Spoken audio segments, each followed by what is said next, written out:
En este preciso instante, mientras ves este video, algo está ocurriendo en las profundidades del continente africano. Algo que los científicos califican como uno de los misterios geofísicos más inquietantes de nuestro tiempo. Ningún boletín gubernamental te ha advertido. No ha sonado ninguna alerta de emergencia.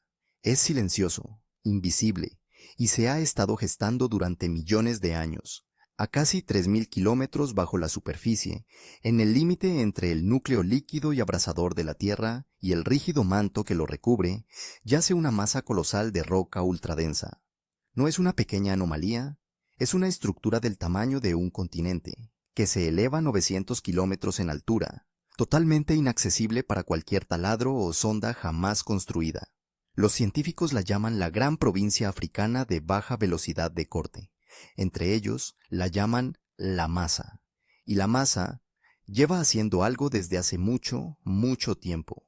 Ha estado debilitando el campo magnético de la Tierra, ese escudo invisible, el capullo magnético que protege toda la vida en este planeta desde hace miles de millones de años, está perdiendo su fuerza. Los satélites de la ESA lo han estado observando en tiempo real, y lo que han registrado durante la última década ha puesto a los geofísicos en un estado de nerviosismo silencioso, pero palpable. La zona de debilidad se ha expandido en un área equivalente a casi la mitad del continente europeo en solo 11 años. 11 años, no 11.000, 11.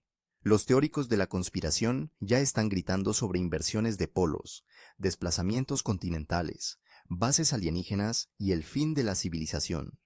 Los científicos hablan con más cautela, pero bajo el mesurado lenguaje académico hay algo más difícil de disimular que la emoción. Es preocupación. Hoy nos adentramos hasta el fondo, a través de lo que se esconde exactamente bajo África. ¿Por qué está creciendo? ¿Qué le está haciendo a nuestros satélites, nuestras redes eléctricas, nuestra atmósfera y posiblemente a la vida misma? Primera parte. El motor invisible. ¿Cómo funciona realmente el campo magnético de la Tierra? Para entender qué está fallando, primero hay que entender qué se supone que funciona correctamente. La mayoría de la gente sabe exactamente una cosa sobre el campo magnético de la Tierra. Las agujas de las brújulas apuntan al norte.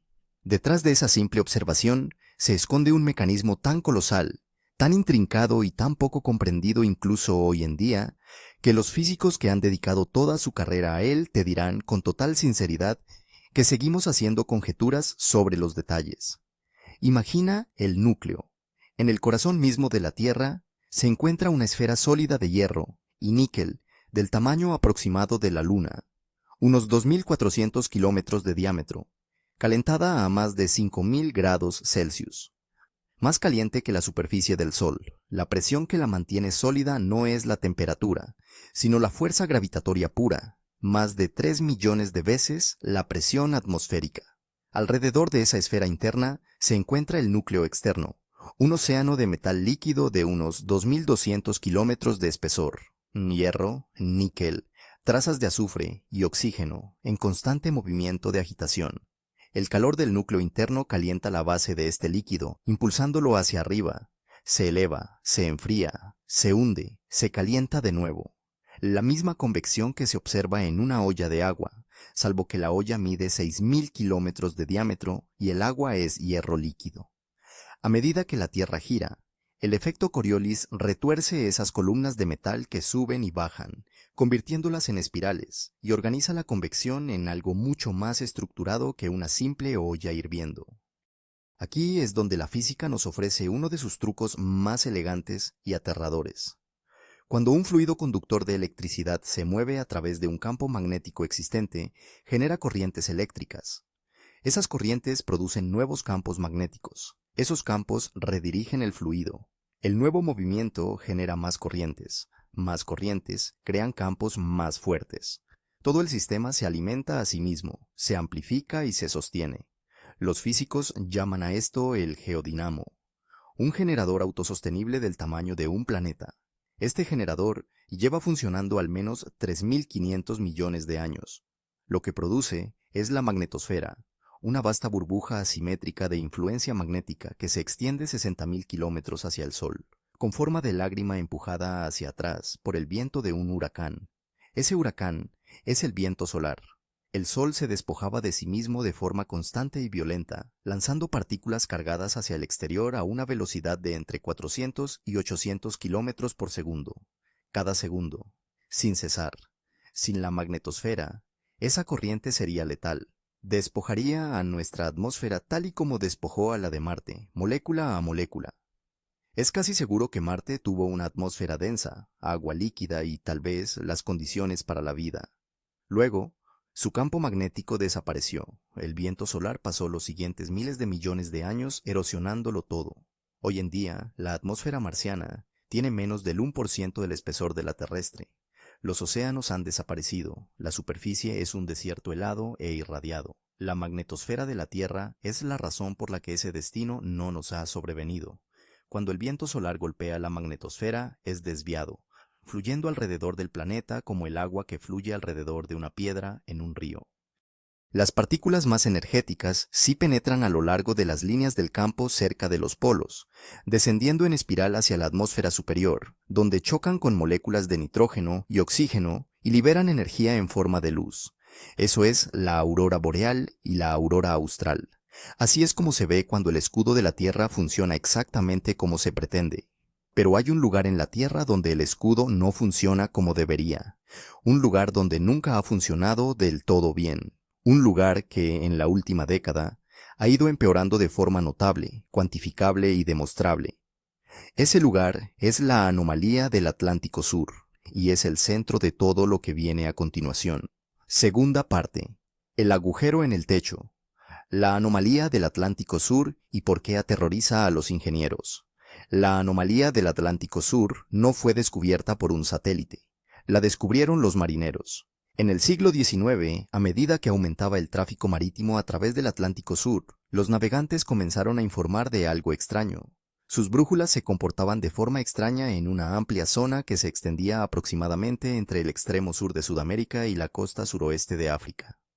Las desviaciones no eran catastróficas, los barcos no se desviaban del rumbo hacia el olvido, pero eran reales, medibles y constantes. Había algo diferente en el campo magnético de esta parte del océano. Durante un siglo, esa observación quedó relegada a las notas al pie de los informes de estudios magnéticos, una curiosidad más que una crisis. Luego comenzó la era espacial, y la curiosidad se convirtió en una pesadilla. Cuando los primeros satélites y naves espaciales tripuladas comenzaron a volar en órbita terrestre baja, a finales de la década de 1950 y principios de la de 1960, los ingenieros notaron un patrón. Cada vez que una nave espacial sobrevolaba un tramo concreto de océano entre Sudamérica y África, los sistemas electrónicos empezaban a fallar. Los sensores generaban lecturas erróneas, las cámaras detectaban señales fantasma, los ordenadores de a bordo, ya primitivos para los estándares modernos, se bloqueaban, se congelaban o se reiniciaban espontáneamente. Los astronautas a bordo del Skylab en la década de 1970 informaron de destellos repentinos de luz dentro de sus ojos cerrados, fosfenos provocados cuando las partículas de rayos cósmicos atravesaban directamente sus cráneos e interactuaban con las células de sus retinas. Un rayo cósmico no necesita tus ojos, actúa directamente sobre las neuronas. La causa se remontó a una peculiaridad de la geometría magnética de la Tierra.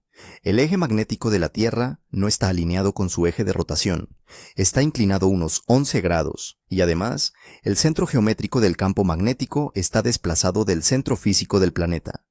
El resultado es que los cinturones de radiación de Van Allen, esas zonas en forma de rosquilla de partículas cargadas, atrapadas y altamente energéticas que rodean la Tierra, no están dispuestos simétricamente alrededor del ecuador. Sobre el Atlántico Sur, se acercan significativamente más a la superficie, descendiendo a altitudes de tan solo 200 kilómetros. 200 kilómetros.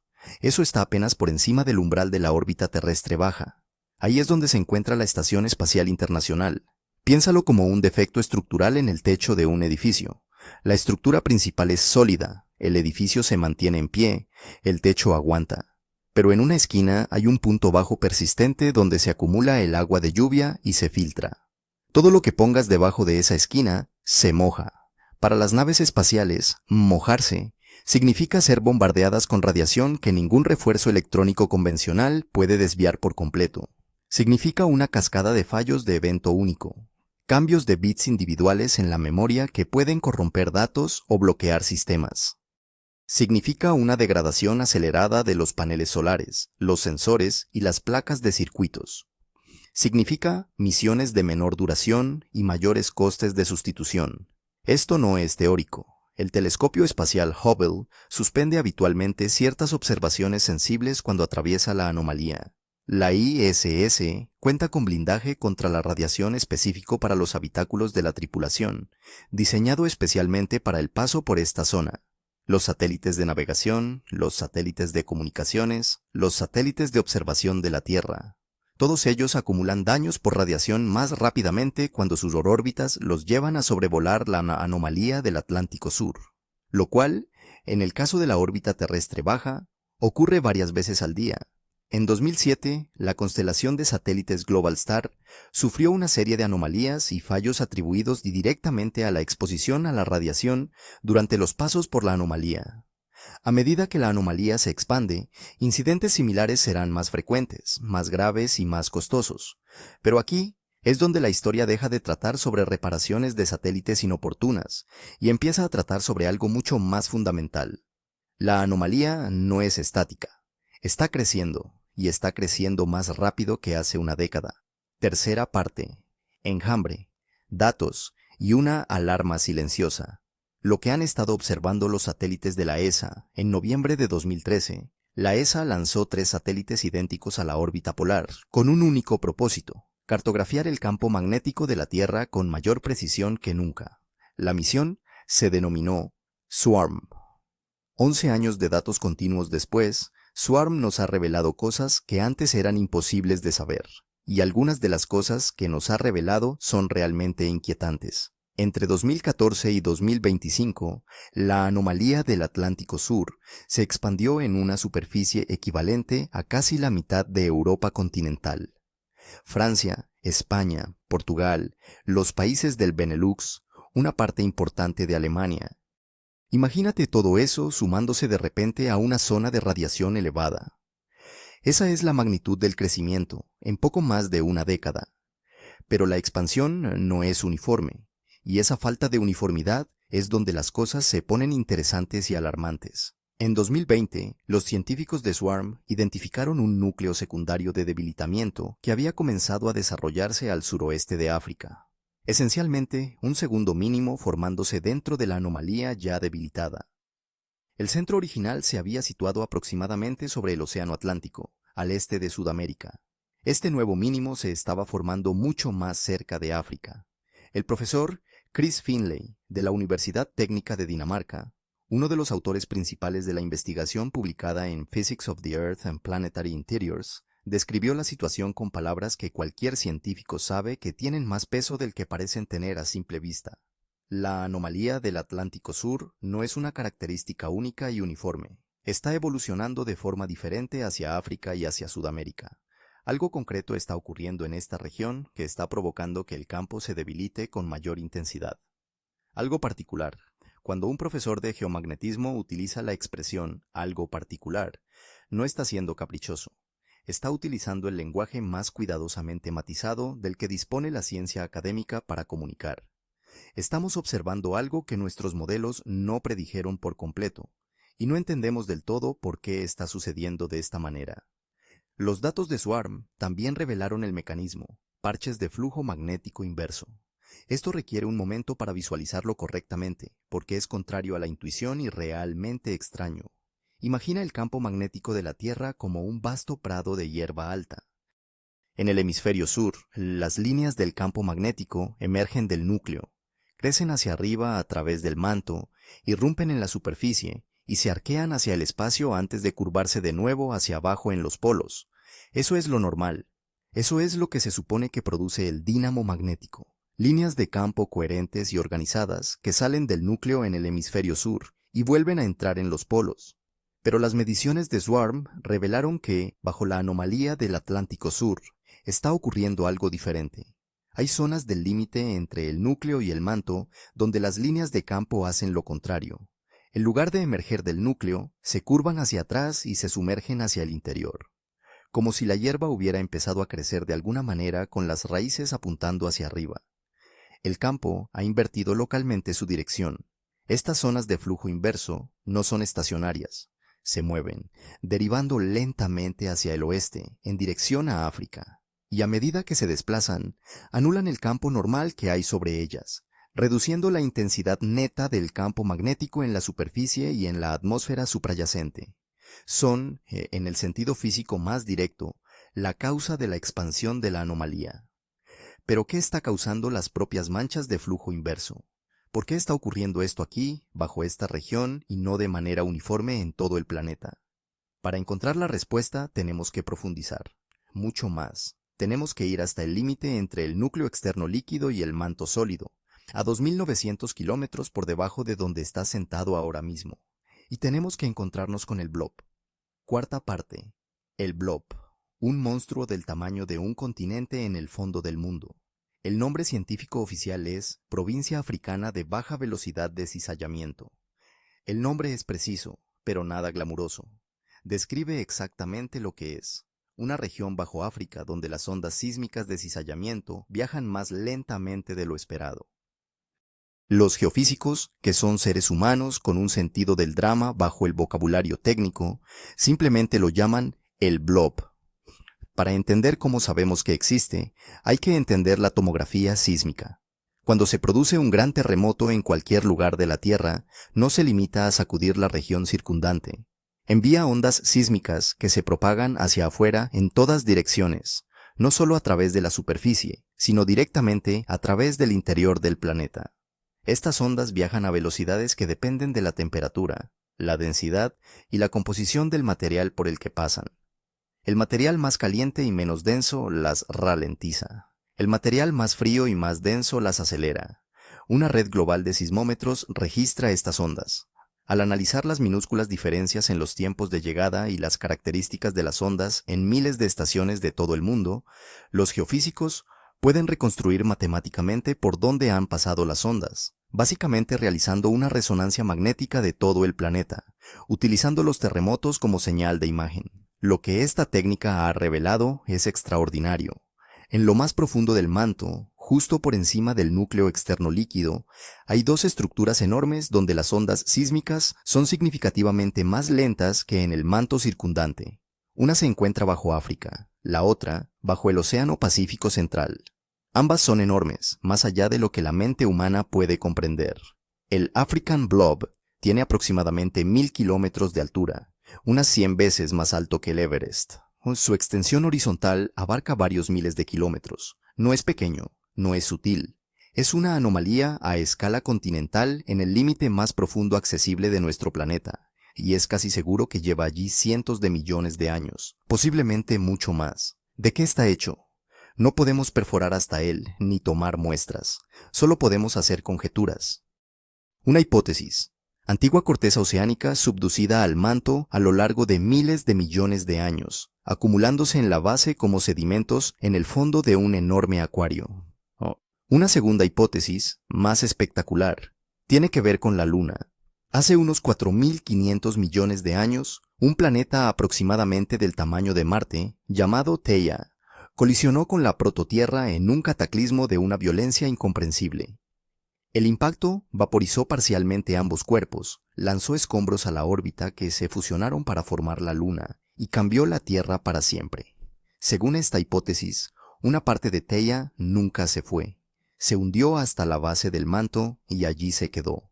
La mancha africana podría ser, literalmente, un vestigio de un planeta muerto atrapado dentro del nuestro durante 4.500 millones de años. Un estudio de 2021 publicado en Nature lo respaldó parcialmente, sugiriendo que la densidad anómala de la mancha es más consistente con restos de un impactador que con la corteza subducida por sí sola.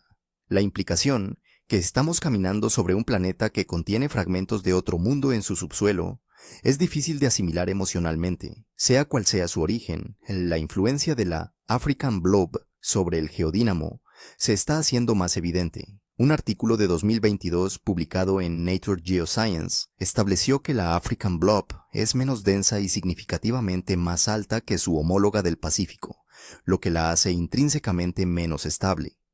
No se encuentra reposando tranquilamente en la base del manto como un sedimento asentado.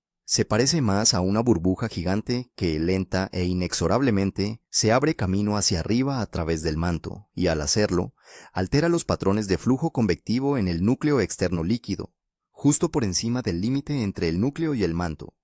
Recordemos el dínamo. El campo geomagnético se genera mediante convección organizada, patrones de circulación coherentes y a gran escala de hierro líquido impulsados por gradientes de temperatura y la rotación planetaria.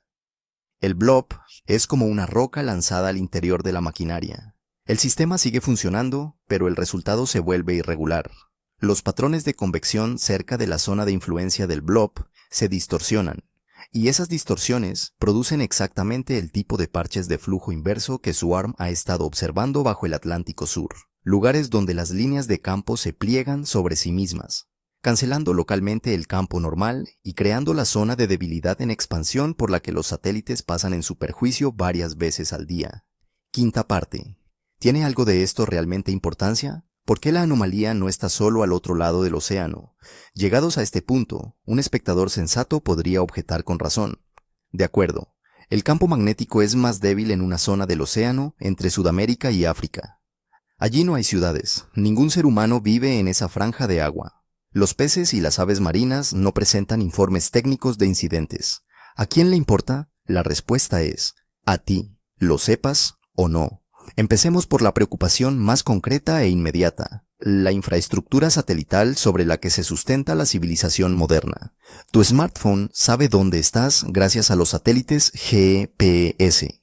Los mensajes que envías viajan a través de satélites de comunicaciones. Las previsiones meteorológicas que consultas se elaboran a partir de datos recopilados por satélites meteorológicos. Las transacciones financieras que realizas, los pagos electrónicos, las operaciones bursátiles, las transferencias bancarias, se sincronizan mediante relojes atómicos a bordo de satélites de sincronización. El reconocimiento militar, la vigilancia fronteriza, las operaciones de búsqueda y rescate, la optimización del rendimiento agrícola, el seguimiento de buques, el control del tráfico aéreo, todo ello pasa por hardware que orbita en la órbita terrestre baja, y todo ese hardware atraviesa la anomalía del Atlántico Sur varias veces al día.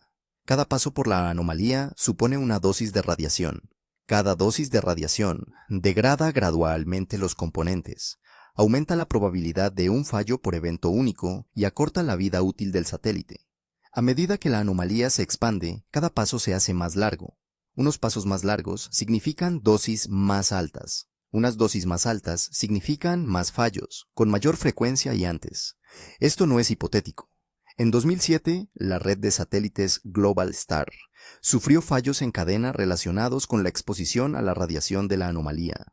Los ingenieros que operan constelaciones de satélites cuentan con protocolos de mitigación completos diseñados en torno a la anomalía. Apagan los instrumentos sensibles durante los pasos, ajustan las órbitas para minimizar el tiempo de permanencia en la zona de alta radiación y presupuestan la sustitución acelerada de componentes. A medida que la anomalía crece, esas medidas de mitigación se vuelven más caras, menos eficaces y menos suficientes. Y los satélites son la menor de las preocupaciones. La mayor preocupación, la que mantiene despiertos a ciertos geofísicos más allá del interés profesional, es la inversión de los polos magnéticos. Sexta parte. Inversión. El campo ya ha hecho esto antes, y antes no fue nada agradable. El campo magnético de la Tierra no es algo inmutable.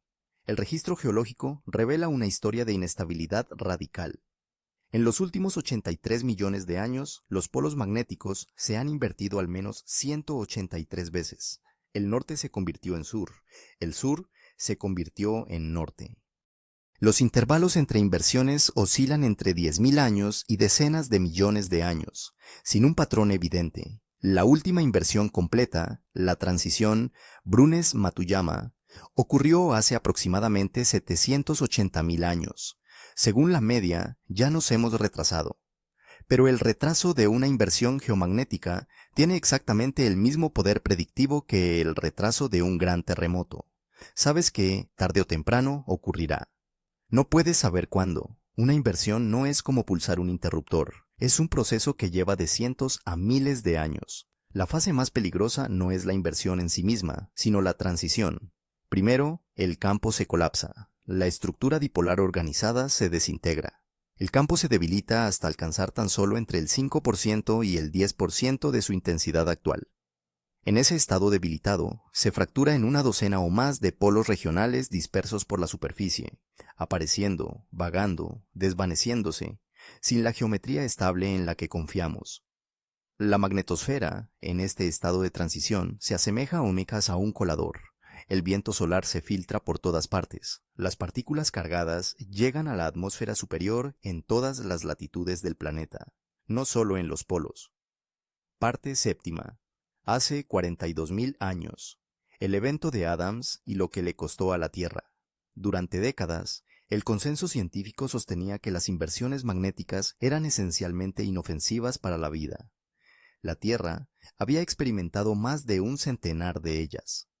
La vida compleja había sobrevivido a muchas sin catástrofes evidentes. Por lo tanto, según ese razonamiento, no podía existir una relación causal directa entre los eventos de inversión y las crisis biológicas. Entonces, apareció un artículo de 2021 en la revista Science que obligó a reexaminar cuidadosamente ese cómodo consenso. Un equipo de investigación internacional dirigido por el profesor Alan Cooper analizó árboles kauri de Nueva Zelanda, árboles que se habían conservado durante más de 42.000 años en las condiciones anaeróbicas de la turba de un antiguo pantano, esencialmente conservados a la perfección por su entorno pantanoso. Al analizar sus anillos de crecimiento anuales con una precisión química extraordinaria, el equipo pudo reconstruir lo que estaba sucediendo en la atmósfera terrestre año tras año durante la excursión de la Shams, una inversión temporal y parcial de los polos magnéticos que ocurrió hace aproximadamente entre 41.000 y 42.000 años. El campo no se invirtió por completo durante el evento de la Shams, se debilitó drásticamente, descendiendo a menos del 6% de su intensidad actual, y luego se recuperó, todo ello en un lapso de aproximadamente 1.000 años. Pero ese periodo de 1.000 años de extrema debilidad parece haber sido todo menos tranquilo. Los anillos de los árboles kauri mostraron un pico brusco y repentino en los niveles de radiocarbono que comenzó precisamente cuando el campo se debilitó. El radiocarbono, el carbono 14, se produce cuando la radiación cósmica interactúa con el nitrógeno atmosférico. Una mayor cantidad de radiación cósmica que llega a la atmósfera significa que se produce más radiocarbono. El pico en los anillos de los árboles no fue sutil, fue dramático. Indicaba que los niveles de radiación cósmica se habían disparado. Las consecuencias se multiplicaron. La concentración de ozono en la atmósfera superior descendió significativamente, no a causa de los productos químicos industriales. Esto ocurrió hace 42.000 años, sino porque el aumento de la radiación UV y de partículas estaba destruyendo las moléculas de ozono más rápido de lo que podían regenerarse. La exposición a los rayos UV en la superficie aumentó en todo el planeta. Los patrones climáticos cambiaron, las capas de hielo se expandieron en América del Norte y Eurasia, las sequías se intensificaron en toda Australia y los bosques tropicales se redujeron. Y en este mundo transformado, aparecieron los homínidos. Los neandertales ya estaban en declive. El evento de la Shams pudo haber sido el golpe ambiental definitivo que empujó al abismo a varias poblaciones vulnerables. En Australia, la megafauna estaba desapareciendo al mismo tiempo. El equipo de Cooper propuso una interpretación provocativa. Nuestros antepasados se refugiaron bajo tierra no solo para escapar del frío, sino para escapar de la radiación. La explosión mundial del arte rupestre, las huellas de manos, los animales pintados con ocre, los símbolos geométricos, florece precisamente en este periodo, en múltiples continentes, más o menos al mismo tiempo. Quizás no se trataba solo de expresiones estéticas, quizás eran el registro de una especie que aprendía a vivir bajo tierra. Los investigadores bautizaron este fenómeno como el evento Adams, en homenaje a Douglas Adams, quien afirmó que 42 es la respuesta a la vida, el universo y todo lo demás. La coincidencia temporal, 42.000 años, parecía justificar la broma. No todos los científicos aceptaron la interpretación del equipo sin más. Los críticos señalaron que el evento de la Shams ocurrió simultáneamente con un periodo de actividad solar reducida, un mínimo solar que, por sí solo, habría aumentado la penetración de los rayos cósmicos, y con el deterioro climático de un máximo glacial. Desentrañar los efectos de 3 factores de estrés simultáneos es extraordinariamente difícil, y los críticos no se equivocaron al rebatir esta teoría. El Servicio Geológico de los Estados Unidos sigue manteniendo oficialmente que no existe una relación causal directa y probada entre las inversiones magnéticas y las extinciones masivas.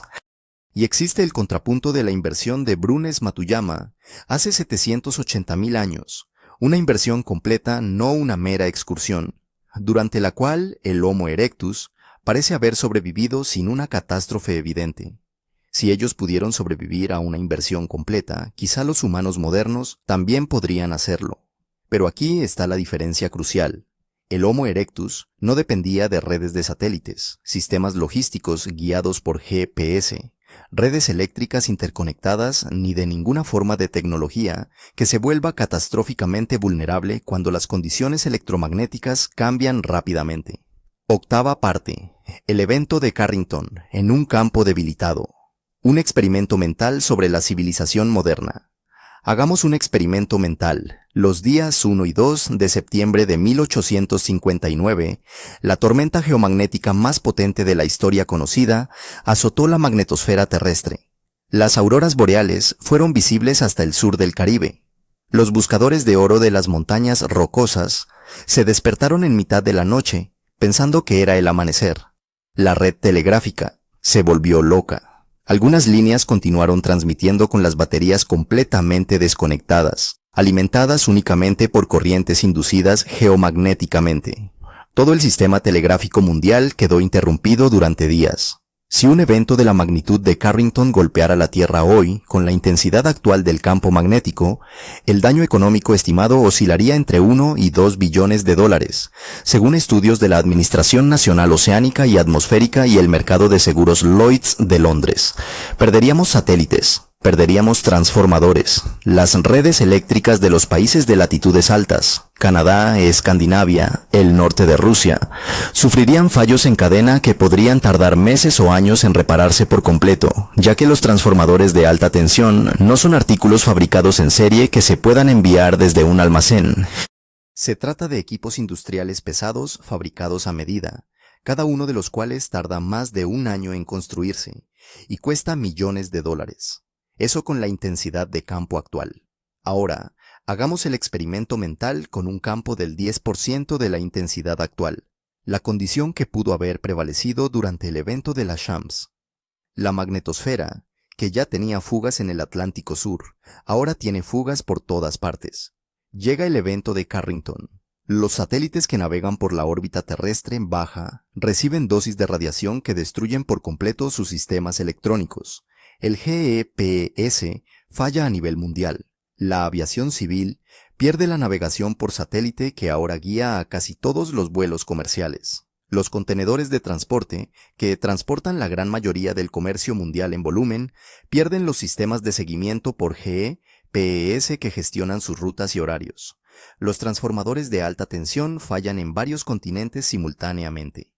Las redes eléctricas colapsan en una cascada cuya reparación no llevará meses, sino años, porque las cadenas de suministro para fabricar transformadores de repuesto ahora requieren las mismas redes eléctricas que acaban de caer. No es el fin del mundo, pero sí, concretamente, el fin del mundo tal y como lo conocemos, el fin de la logística global tal y como funciona actualmente, el fin de los sistemas de distribución de alimentos en su forma actual, el fin de la infraestructura financiera que sincroniza la actividad económica moderna. Por eso, la anomalía del Atlántico Sur no es una nota al pie, es una luz de advertencia. Parte 9. El campo se está redistribuyendo los datos de Swarm, Siberia y la manta asimétrica. El debilitamiento sobre el Atlántico Sur no está ocurriendo de forma aislada. Los mapas globales de Swarm revelaron que, mientras el campo se debilita sobre el Atlántico Sur, se está fortaleciendo simultáneamente sobre Siberia. El polo norte magnético, que se situó en el Ártico canadiense durante décadas, se ha estado moviendo rápidamente. Desde la década de 1990, se ha acelerado de unos 10 kilómetros al año hasta alcanzar los 55 kilómetros al año en 2019. El área de campo magnético intenso sobre Canadá se ha reducido en una superficie comparable a la de la India. La superficie sobre Siberia ha crecido en una extensión comparable a la de Groenlandia. El campo no está desapareciendo, se está redistribuyendo, como una manta que se tira de un lado de la cama al otro. Un lado se enfría y queda al descubierto. La pregunta que atormenta a los geofísicos es si se trata de una reorganización estable o de la fase inicial de algo más disruptivo. El enredo que precede a que la manta se suelte por completo. Los datos actuales no pueden responder a eso de forma definitiva. El modelo magnético mundial, utilizado por los sistemas GPS, la navegación aérea y las brújulas de los teléfonos inteligentes, tuvo que actualizarse antes de lo previsto en 2019 por primera vez en su historia, porque el polo se estaba moviendo más rápido de lo previsto. Se actualizó de nuevo en 2020. No se trata de recalibraciones rutinarias, son señales de un sistema que cambia más rápido de lo esperado. Parte 10. La conspiración y la realidad. Separar la aterradora verdad de la ridícula ficción. Ningún tema científicamente impactante sobrevive mucho tiempo en Internet sin atraer teorías conspirativas, y la anomalía del Atlántico Sur ha traído algunas particularmente creativas.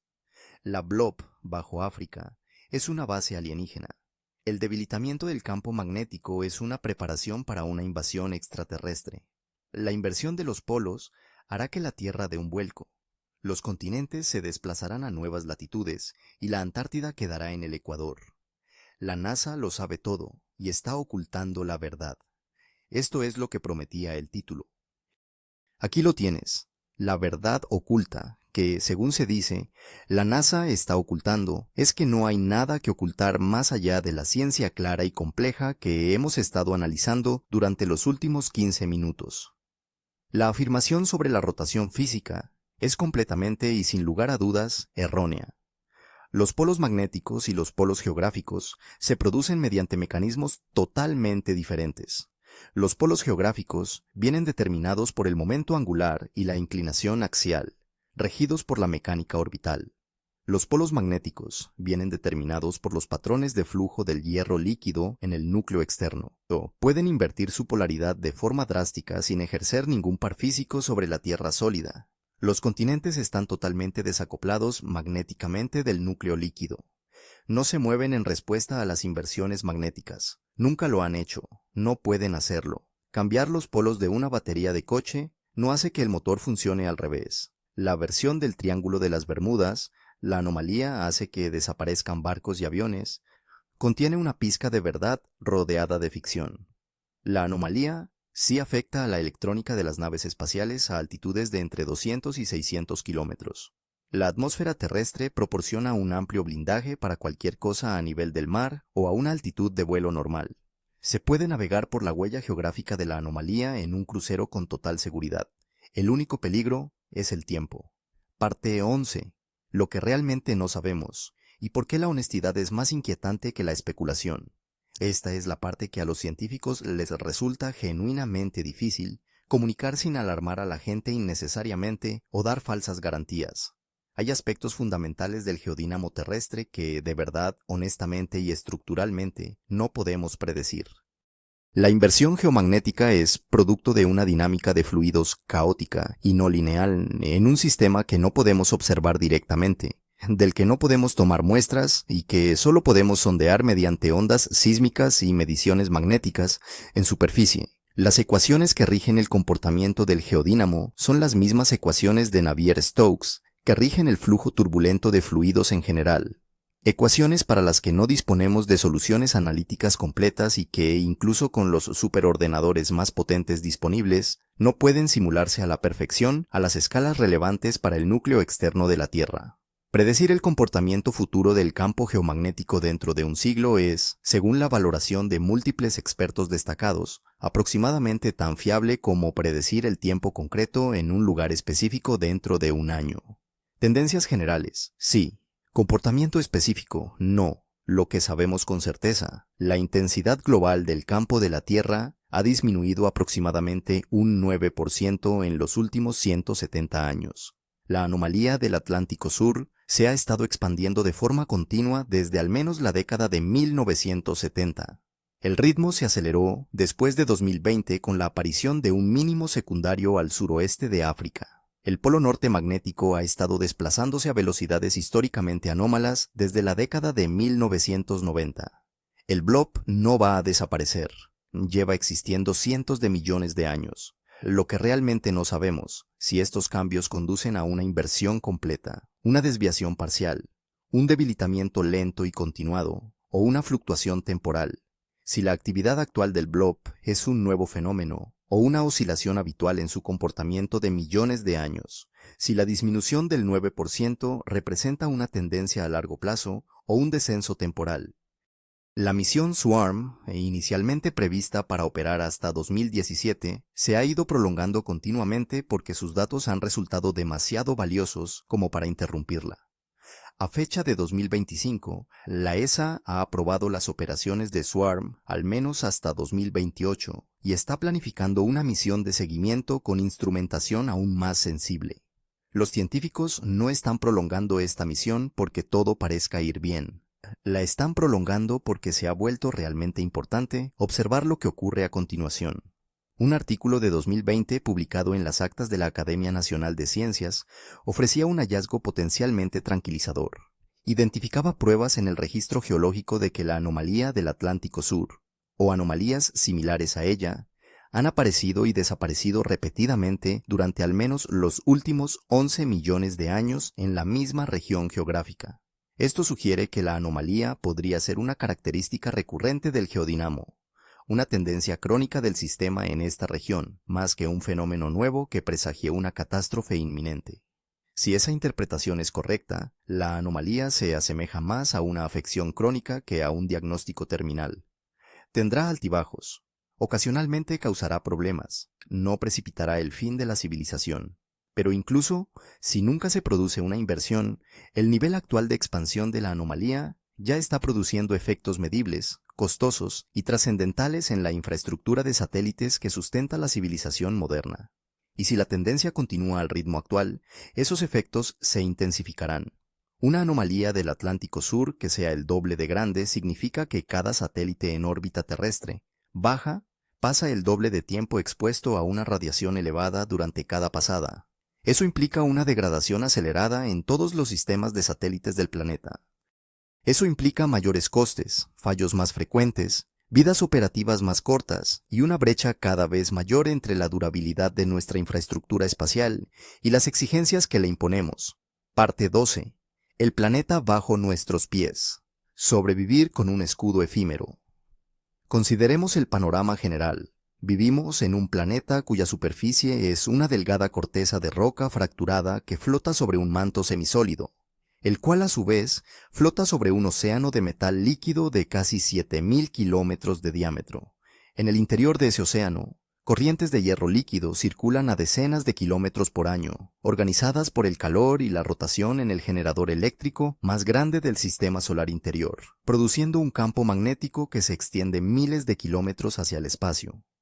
En el fondo mismo del manto, dos masas del tamaño de un continente, compuestas de un material denso y extraño, posiblemente restos de un planeta completamente diferente, perturban esas corrientes de hierro.